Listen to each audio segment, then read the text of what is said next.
Today we're going to be looking at the Monimoto 9, so let's get straight into it.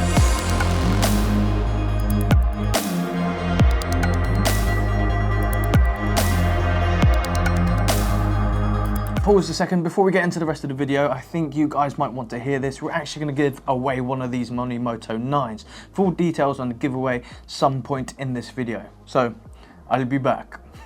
So Monimoto is a company that specializes in motorcycle trackers. Well, that's not completely true. It can actually track any sort of motor vehicle, whether it be a car, a bike, or even a boat. If you want something tracked, you can get it tracked with the Monimoto 9 or even the 7. Now, this actually saves you from a lot of heartache if your protective measures actually fail. So that being like your disc lock and even your chain locks. Right, so we might as well compare it to the older version. That's actually going to still be available for purchase, the Monimoto 7. As you can tell from the first get-go, if you put them up to each other, the Monimoto 9 is about half the size compared to the old one. Now, when it comes to its battery life, the thing that's different and the most important between these two is the fact that the Monimoto 7 is battery operated. It actually has two AA batteries in the back there, whereas on the brand new Monimoto 9, it's a USB-C port at the bottom. So you can charge it through there and it's reusable. Now, when it comes to the networking of these two devices, they both sport the same sort of networking capabilities with LTE Cat M1 and at the minimum 2G, which is fantastic to have. Now, for the battery life itself, the MM7, this one, will last 24 months as compared to the Monimoto 9, which actually lasts around 12 months. But hey, it's going to be something that you just whack into the calendar to remind yourself in order to recharge this if you need to. But when we get into the app later on, you'll see that it'll actually tell you the battery percentages of both the tracker and the key fob. On the topic of the key fob, let's not get these confused because they are exactly the same. They both have the same batteries in the inside, both the same shape and size, so there's nothing different in that front. So if we look at the SIM card coverage, which is very important between these two, they're both embedded, so that's less faff for us. They're both eSIMs as well, and how it operates is you get 2 months free from the get-go, and then after that you have to pay a yearly subscription of £36. If you break that up into a 12-month period, you're paying around like £3 a month, which is next to nothing really for something that's going to protect your bike. That's going to be way more expensive than £36, I would hope anyway. Now, for the Bluetooth capabilities, they're both Bluetooth. They have to be connected via Bluetooth to your phone. So if you have a more modern phone, you're going to be absolutely fine. But if you have like a Nokia brick, then you probably need to upgrade your phone. The key batteries, the fobs and what have you, in order to open them up, it's just a little flathead slot here. Just pop that open, pull out the tab, and it's ready to rock and roll. Now, the thing that you guys and gals are probably going to want to know the most is how much both these units are going to cost. So for the Monimoto 7, as it's still available, it's going to be around, I believe, £129 RRP, and the Monimoto 9 is going to be around £149 RRP, and that's actually £20 cheaper than when this first came out. So you're actually saving yourself £20 now getting the latest model. Let's move on to setting up the Monimoto 9, shall we? Right, so with the setup, starting from taking out the box, you do get cable ties for this Monimoto 9, and you get the key fob and the tracker. Now, before we get into downloading the app and everything else like that, you actually do need to first charge this up. It will be through a USB-C cable. It will start flashing red, and then keep it charged until it's a solid red light. That means it's fully charged. While that's charging, open up the key fob on the inside. You'll see a little tab. I've already taken mine out. So you pull that out and it'll activate the key fob even.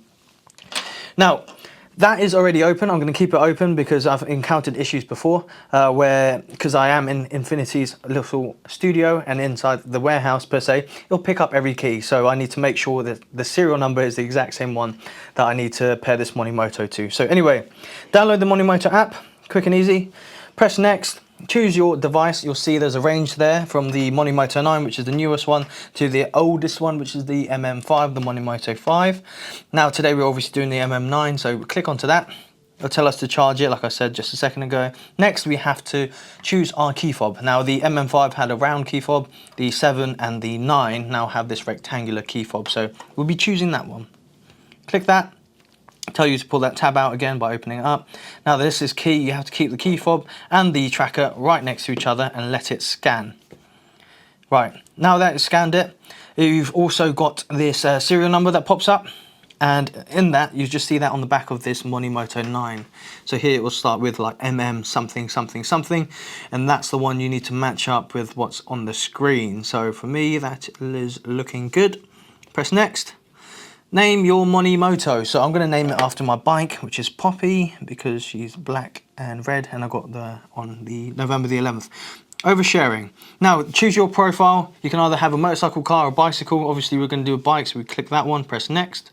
It will now send you a notification to show that you've registered the SIM and the tracker together. It's going to configure the key fobs as well. It's doing that. You can see it's doing some jobbies because it's flashing red on the tracker itself. Keep that nice and close. So once that's configuring and trying to find each other, let's talk about what the actual features are for the Monimoto 9. So it is water and dust resistant. So it isn't fully waterproof, but it doesn't mean that you can't take a jet wash to it and it'll be fine afterwards. It just means that for the longevity of the tracker, don't store it underneath like a tail tidy. Not that you would anyway, that's a bit of an obvious place to put it, or on like a bash plate. Anywhere like that where it's completely exposed to the elements is probably not the ideal place to put it if you want it to last a long time. It's now telling me it's a success. Your Monimoto is up and running. Now you can hide it in your vehicle. We'll do that in a second, but now this is now completely together. It's all working in unison with one another, the key fob, the tracker and the phone. And if you look at the home screen here, you now see the battery percentage of the key fob as well as the device itself. If you move over to the settings, this is where you can fine tune some bits if you want to have a play around.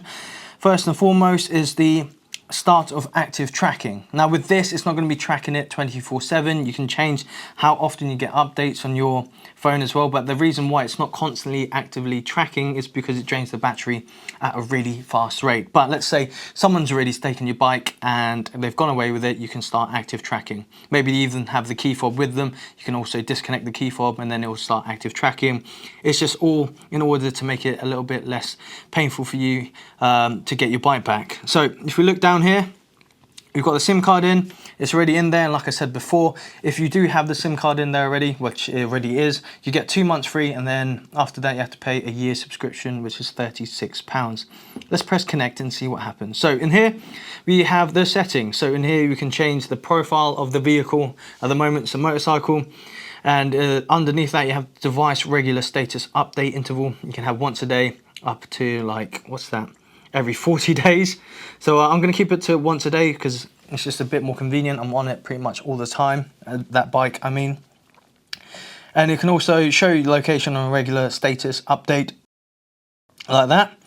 Motion sensitivity, now I would say if you want it on normal it's okay, but like if you can, put it on high if it's stored away in like a garage or something, or if you're out and about in London per se. Having it on high just makes it a little bit easier for you to get a reaction out of the tracker, and be sure to be there as soon as possible if there was someone trying to steal your motorbike. But if that's not a big issue for you, then just chuck it onto normal.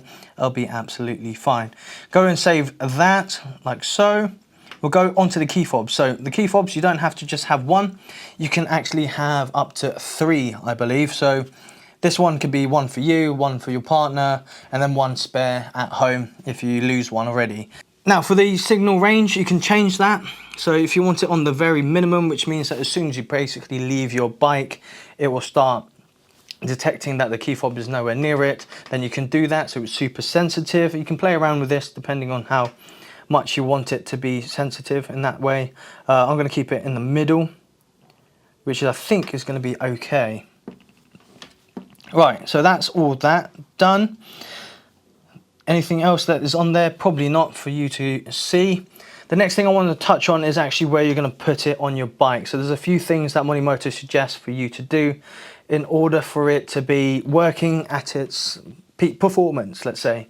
So first, it not being near any metal components on your bike, exposed metal that is, because it will cause some interference. That also means don't have it surrounded by metal things, like if you're going to put it in a box or what have you that's completely metal, it's not going to be the best place to put it. Another thing to do is also make sure that this logo is actually facing towards the sky, towards the elements and what have you.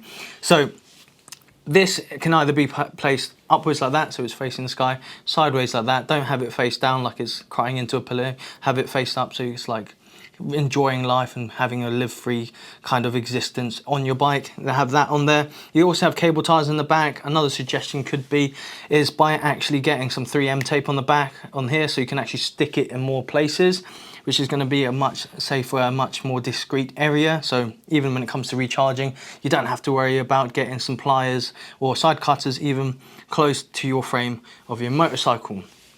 Now, with that all said and done, let's go put this on the bike, and future me is going to talk about this giveaway that we're having. I'm back. You're probably sick of hearing my voice, but this is how to enter into the Monimoto 9 giveaway. It's only a couple of things. The first one being a subscriber to our channel. The next thing is to answer a simple little question. And that question is, what do you do to stop your bike from being stolen? Leave it down in the comments below, and in a week's time, we'll be announcing the winner. And it's as easy as that. Good luck. Right, so I've now finally installed it onto my bike.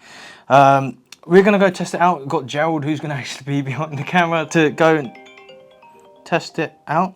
What? You're here. So who's this? Oh, come on.